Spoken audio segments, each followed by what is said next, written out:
What's going on, everybody? Steve here, Rake and Profit over at rakeandprofit.com. Coming back to you with another video. We're here in Vinny's toy warehouse. If you want to pan around a little bit, this is just one section of it. We've got hundreds and thousands of toys that are unlisted, that are listed, that are about to sell on eBay.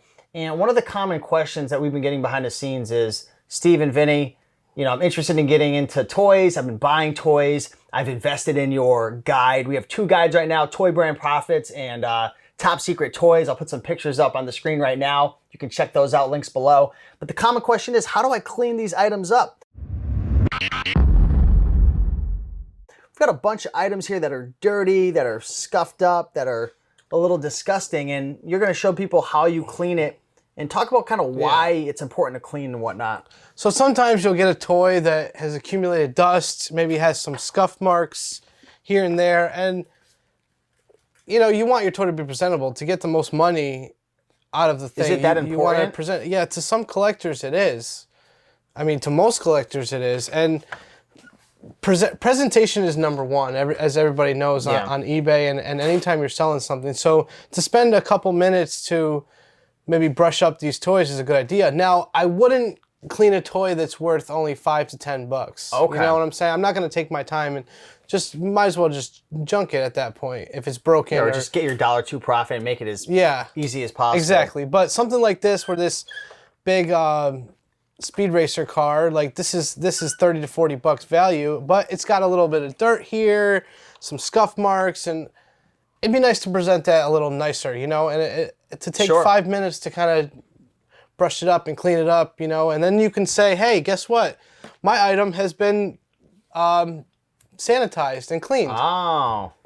Now it's been sanitized, so that's another extra added thing. If you have cleaned it with that, you can put in your listing that might help make that sale go up a little more or get the sale. So you could sell things quicker because it's presented nicer. You get more money depending on who you're selling it to. And overall, I think it gives a better vibe about your store. It shows that you care about your products. You're looking to create a really nice experience. And it probably could even help your feedback, because imagine someone buys a toy, they get it, it's all dusty and gross. You could possibly get a negative feedback. True. Or maybe they don't buy from you again. So this could help reoccurring purchases from customers. And a scuffed up toy has discouraged me before until I found a couple tips to kind of clean them up, because you know, having an action figure that has a bunch of scuffs on it, and you're seeing that people are selling, oh, mint condition for $20, but you see one that's scuffed up's only getting 10. That $10, you know, that can be valuable for 5 minutes. For sure. And you know, I know you have some help, your girlfriend helping you out, and for some folks who are watching, if you've got a team, you can have part of your team cleaning and prepping, listing, photography, sourcing. So definitely something that could benefit you. So why don't you share with people the supplies that you're using? The main three things that I like to use to clean is an all-purpose cleaner that kills germs. I like the lemon-scented ones because it makes them smell not like completely like a chemical. Yeah. And then a duster. This is to get little cracks and crevices. You like blow out some dust there. You get the dust out, you know? Yeah. And then the number one thing I like to use is this steel wool, extra fine steel wool. The Red Devil, baby. And what this will do is, you got to do it gently and lightly, is it'll kind of see the scuff marks here and here. If you do it light and gently, it'll kind of get those scuffs right out. See? Now that one area it looks so much better already. Kind of looks clean now, right there. Yeah. And now you get a little bit of leftover stuff from this wool, and you just blow it off with the duster. And then you spray it down with this, and then I lost my rag. Oh, you got to show people, where is that rag? I don't know. Oh, it's right there. I got another little rag here. Is there a specific type of rag? You know how when you like clean your car and stuff, you want to get like a certain one. Does it matter? A soft, kind of want to look bed sheet kind of material where it's thin and soft, so it can kind of bend. You don't want to use too much microfiber, but just this area of the car almost looks pristine. See, there's a little dot here. Can clean that right up, and now that one area looks good. Wow. You know, you clean it up, there's some dust, blow it off. Is that thing blowing air out or sucking it in? It's blowing it out. Blowing it out, yeah. It just blows. So now that scuffed up part of that car looks almost brand new. Yeah, it looks great. You know? Look at the difference on the left side versus the right.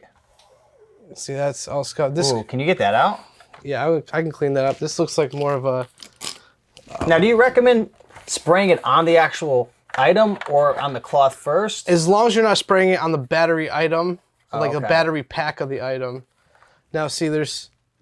Those are pretty rough scuffs. Yeah, but if you just go gently, apply a little pressure, I can maybe get these out. A little more pressure. You got to be careful not to go too hard because you don't want to damage the paint or anything like that. Like if it's colored like that, you want to be very gentle and careful with it.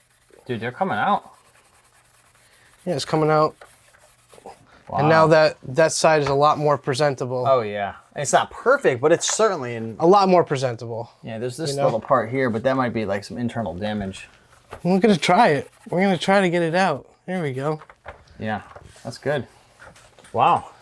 That's one thing. Now you got a heavily dusty one. This guy's a little, it's got dust on him everywhere. So you blow him out. Give him a little spray. I don't know why I find that funny. And then you just kind of swish him around and clean him up, and he's gonna look presentable. Are there any solutions that you could dunk them in if you wanted to? Like, oh yeah, you could, like Legos and stuff like that. You can make a little bin, a little of water and soap, and just let them soak for a little bit and dry them out. See, now this guy's looking a lot better. He's looking a lot cleaner. what would he sell for? I don't know. I haven't looked this guy up yet, so I don't know what he is. He's a Hasbro, so it's a Hasbro Marvel. It's solid. Should be good. Something good. Nice. And then we just show it's another not that little, complicated to do it. It's just a matter of doing it. See these little tiny imperfections. It takes, time me. It takes about 20 seconds to just. Oh wow, that was quick. Make that look a little bit more presentable. Let's find out. Yeah, you can blow that stuff out. Oh, and now this looks, hey, I can say this is in excellent condition now. Before I would have to say, oh, there's a couple marks and scuffs. And then it's kind of the same thing here. This is dirty. With some of this dirt caked on grime stuff, you put that and then blow it out a little bit. See how it gets those crevices right out of there? Gets the dirt right out. I'm losing steam on this pressure washer or whatever you call it. the duster. But yeah, I mean, it doesn't take too much time to kind of clean these up and make these look a little bit more presentable. There's a few tips, and the steel wool, this stuff is good. And you're gonna want to get the duster with it because sometimes if you see this, it'll leave like little. It's so cold. Yeah, it'll leave like little dust and particles after you use this. So you just want to blow those out of the crevices if you can see it. But this is going out, so you can't really give a good example at this point. Yeah. I got 2 more at home that I'm gonna bring, but. Awesome. So any other tips or mistakes people should avoid when cleaning?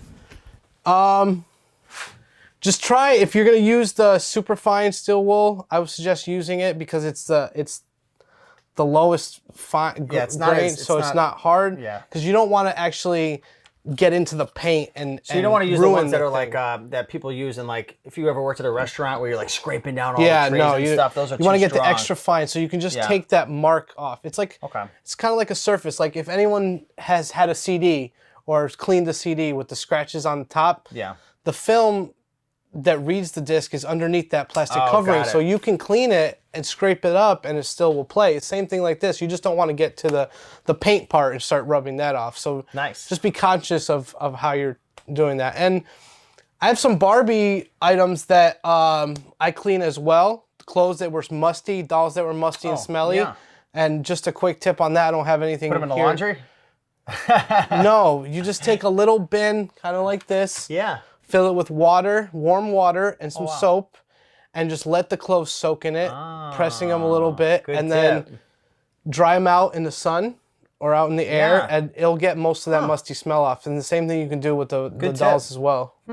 Nice. So there you go. No excuse. If you find toys that are dirty, scuffed up, have issues, musty clothing on the Barbie dolls and whatnot, now you know how to clean it up and fix it and sell them faster, make more money, and make your customers happier, and hopefully that'll assist you in growing your business. So if you guys enjoyed this video, like, comment, and subscribe. Also, be sure to check out our newest guide, Top Secret Toys. I'll put a little picture of it right here.